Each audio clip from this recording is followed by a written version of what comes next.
नमस्कार मंडळी, उन्हाळा सुरू झाला आहे.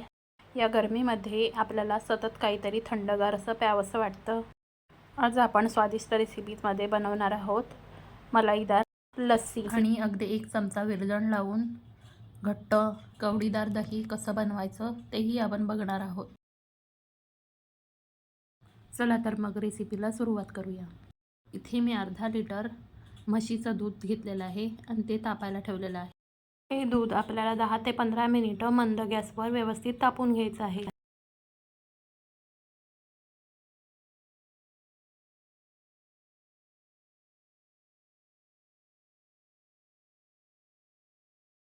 आता हे दूध मंद गॅसवर व्यवस्थित तापलेलं आहे. आता ते कोमट होईपर्यंत आपल्याला बाजूला ठेवून द्यायचं आहे.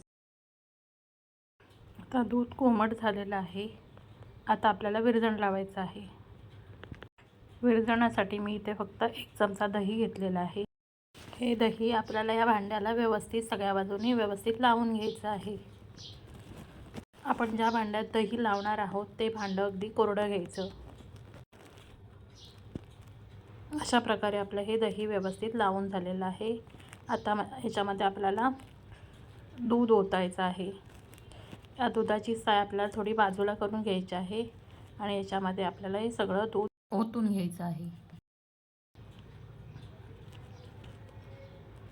आणि जी साय आहे ती आपल्याला याच्यावरती अलगद सोडायची आहे.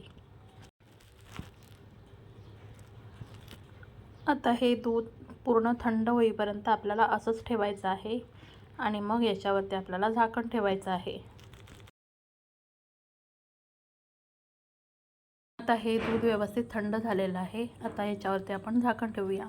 आता हे भांडं आपल्याला एखाद्या उबदार ठिकाणी ठेवायचं आहे. आता दुसऱ्या दिवशी सकाळी हे दही मी उघडून बघत आहे. आता दही कसं लागलंय ते आपण बघूया. तुम्ही बघू शकता किती घट्ट दही तयार झालेलं आहे. आता याच्यावरची मलाई आपल्याला अलगद बाजूला काढायची आहे आणि ते एका भांड्यात काढून घ्यायचे आहे. लस्सी करताना आपण याचा वापर करणार आहोत. आता इथे एक मी भांडं घेतलेलं आहे. त्याच्यामध्ये आपल्याला लस्सी करण्यासाठी लागेल तेवढं दही घ्यायचं आहे. इथे तुम्ही पाहू शकता दही किती घट्ट झालेलं आहे. आता याच्यामध्ये मी थोडं पाणी घालणार आहे आणि चवीनुसार इथे मी खडीसाखरेची पावडर घालणार आहे. तुम्ही पिठी साखर वापरली तरीही चालेल. आता याच्यामध्ये चिमूटभर मीठ आणि वेलची पावडर घालायची आहे. आता हे दही आपल्याला रवीने व्यवस्थित घुसळून घ्यायचं आहे. आता माझ्याकडे रवी नाही आहे त्यामुळे मी हे या पळीने व्यवस्थित घोटून घेणार आहे. हे दही मिक्सरला फिरवून घेतलं तरीही चालेल.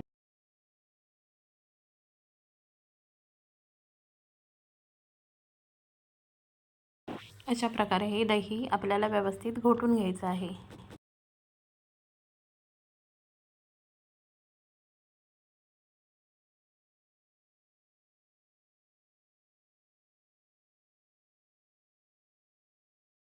आता आपली लस्सी तयार झालेली आहे. आता ही आपण ग्लासमध्ये ओतून घ्यायची आहे. आता जी मलाई आपण बाजूला काढून घेतली होती त्यातली थोडी मलाई आपण याच्यामध्ये घालणार आहोत. आणि आता याच्यावरती मी थोडं केशर घालून घेणार आहे. अशा प्रकारे आपली थंडगार अशी मलाई लस्सी तयार झालेली आहे. तुम्हाला ही रेसिपी आवडली असेल तर लाईक करा आणि चॅनलला सबस्क्राईब करायला विसरू नका.